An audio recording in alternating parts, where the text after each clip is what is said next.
இருக்கும். எங்க போனாலும் உங்களுக்கு பெருமை என்பது வேண்டும். அனைவருமே மதிக்கணும் அப்படிங்கிற ஒரு எண்ணம் உங்களுக்குள்ள எப்பொழுதுமே நிச்சயமாக இருக்கும். அதே மாதிரி ஒரு தலைமை பண்பும் உங்களுக்குள்ள கொடுக்க வேண்டும் என்கிற மாதிரியும் சில ஆசைகளும் உங்களுக்குள்ள நிச்சயமாக இருந்திருக்கும்.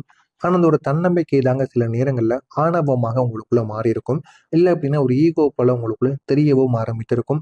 இந்த மாதிரியான ஒரு அனுபவங்கள் நிச்சயமா உங்களுடைய வாழ்க்கையில நடந்திருக்கும். அது ஆணவமா மாறும்போது அது அவங்களுக்கே தெரியாம பல உறவுகளையும் வாய்ப்புகளையும் தள்ளி வைத்திருக்கும். ஆனா ஆரம்பத்துல அது எதுவுமே தெரியாது.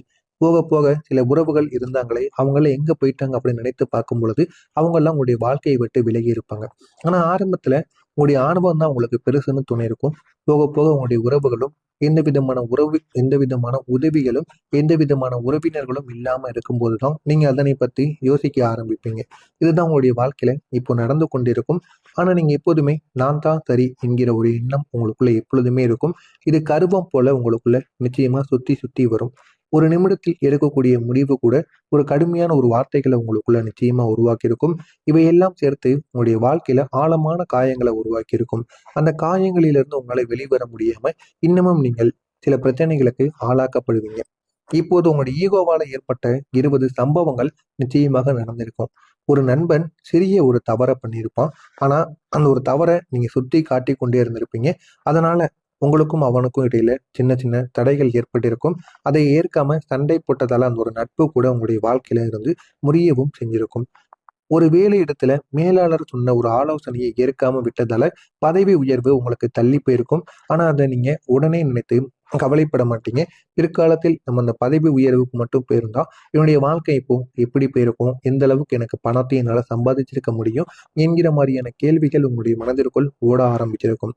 அடுத்ததா ஒரு உறவினர் உதவி செய்ய முனைந்த போது எனக்கு உதவி தேவையில்லை என்று நீங்க சொல்லியிருப்பீங்க. அதனால அந்த ஒரு உறவும் உங்களுடைய வாழ்க்கையை விட்டு கொஞ்சம் கொஞ்சமா தூரமாக போக ஆரம்பிக்கும். பேச்சுவார்த்தையும் இல்லாமலும் போய்விடும். அவங்களே வந்து உங்களுடைய வாழ்க்கையில நான் உதவி பண்றேன் அப்படின்னு கூறும் பொழுது நீங்க தேவையில்லைன்னு கூறாம எனக்கு நான் தேவைப்படும் போது கூறுகிறேன், இப்போதைக்கு எனக்கு வேண்டாம் அப்படின்னு நீங்க மென்மையாக கூறுவதற்கும் எனக்கு தேவை கிடையாது, என் வாழ்க்கையை எனக்கு பார்க்க தெரியும் என்பது போல கூறியதற்கும் நிறைய வித்தியாசங்கள் இருக்குல்லவா.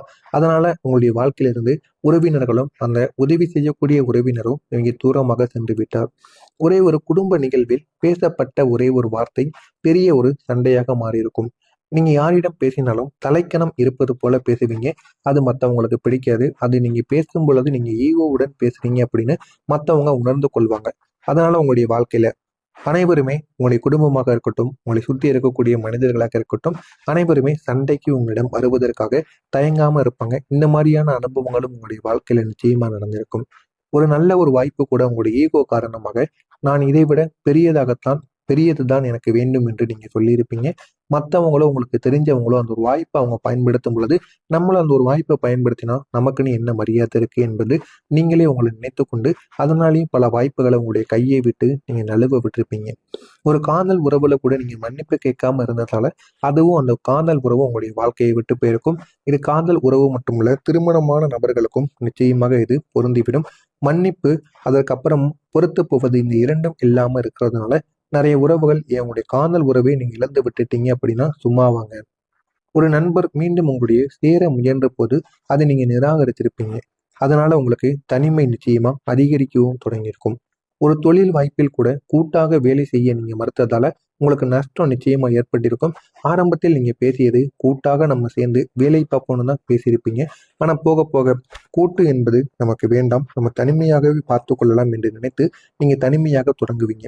அது போக போக உங்களுக்கு இன்னும் பிரச்சனைகளை உங்களுக்குள்ள வர ஆரம்பித்து கொண்டிருக்கும்.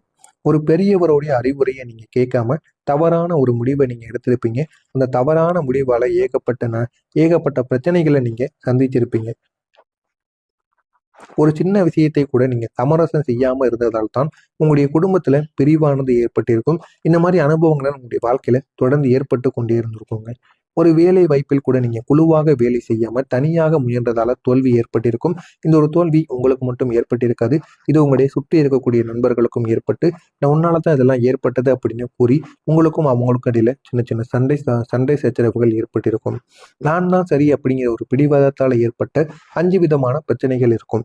ஒரு உறவில் பேசாம இருந்ததால அந்த ஒரு உறவே உங்கள் வாழ்க்கையை விட்டு உடைஞ்சிருக்கும். ஒரு வேலை இடத்தில் குழுவுடன் சேராம நீங்க தனிமையாக அந்த ஒரு வேலையை பார்த்திருப்பீங்க. இதனால நீங்க உங்களுக்கும் பிரச்சனையாக மாறி இருக்கும், அந்த ஒரு குழுவுக்கும் அது பெரிய ஒரு பிரச்சனையாகவே மாறி இருக்கும். இதனால உங்களோட சேர்த்து அவங்களுடைய வாழ்க்கையும் இந்த ஒரு நேரத்துல கேள்விக்குறியாக மாறி இருக்கும். ஒரு குடும்பத்துல கருத்து வேறுபாடுகள் பெரிதாகி கொண்டிருக்கும். இதற்கு காரணமாக இருப்பது நீங்களாக மட்டுமே இருப்பீங்க.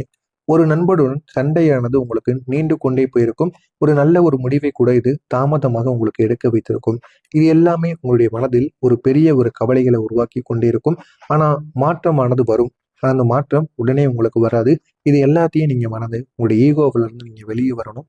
எந்த விதமான பிடிவாத குணமும் ஈகோவும் இல்லாம நல்ல ஒரு செயலுக்கு நல்ல ஒரு மனிதனாக நீங்க மாத்திக்கொண்டீங்க அப்படின்னா உங்களுடைய வாழ்க்கை அழகானதாக மாறும். அதற்கு நீங்க உங்களை மாற்றிக்கொள்ள வேண்டும். உங்களுக்குள்ள ஒரு பொறுமை என்பது வேண்டும். எந்த ஒரு முடிவை எடுத்தாலும் நீங்க பொறுமையாக எடுக்கணும். அதை எடுத்தா மட்டும்தான் உங்களுடைய வாழ்க்கை நிச்சயமா மாறும். எனவே நான் இதுவரை கூறியது உங்களுடைய வாழ்க்கையில நடந்திருக்கா இல்லையா?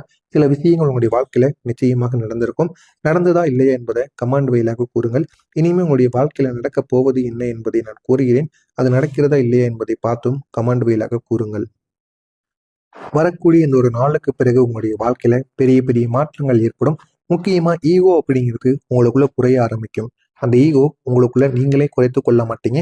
உங்களுடைய வாழ்க்கையில நடந்த சில சம்பவங்களையும் சில உறவுகள் உங்களுடைய வாழ்க்கையை விட்டு பிரிந்து போவதை பார்த்து நீங்களே உங்களுடைய மனதை மாற்றிக்கொள்வீங்க. அப்படிப்பட்ட ஒரு நிலைமைக்கு நிச்சயமா நீங்க வந்து விடுவீங்க. புரிதலுங்கிறது உங்களுக்குள்ள அதிகரிக்க ஆரம்பிக்கும். வாழ்க்கையும் உங்களுக்கு மெதுவாக வாழ்க்கைனா என்ன என்பதை உங்களுக்கு உணர்த்தியும் காட்டும். இந்த மாதிரியான அனுபவங்கள் உங்களுக்கு நிச்சயமாக உங்களுக்கு கிடைக்க ஆரம்பிக்கும். உங்களுடைய வாழ்க்கையில இதெல்லாம் மாறும் பொழுது உங்களுடைய வாழ்க்கையில ஏற்படக்கூடிய 20 மாற்றங்கள் எப்படி தெரியுமா இருக்கும்? முன்பு தூரமாக இருந்த நண்பர்கள் மீண்டும் உங்களை தேடி வருவாங்க. முன்பு நீங்க பேசியதை கூறி நீங்களே மன்னிப்பு கேட்பீங்க. அதனை பார்த்து அந்த மனிதர்களும் அந்த நண்பர்களும் உங்களை பார்த்து ஆச்சரியப்படுவாங்க. நீதானாடா இது, நீ எல்லாம் இப்படி கேட்க மாட்டியே அப்படின்னு உங்களை பார்த்து நிச்சயமாக அவங்க ஆச்சரியப்படுவாங்க. ஒரு பழைய உறவு மீண்டும் உங்களுக்கு திரும்ப கிடைக்கும். இதனால உங்களுடைய குடும்பத்திலும் அமைதியும் உங்களுக்கு நிச்சயமாக அதிகரிக்கும். குடும்பத்தில் இருக்கக்கூடிய மனிதர்களும் உங்களை பார்த்து ஆச்சரியப்படுவாங்க.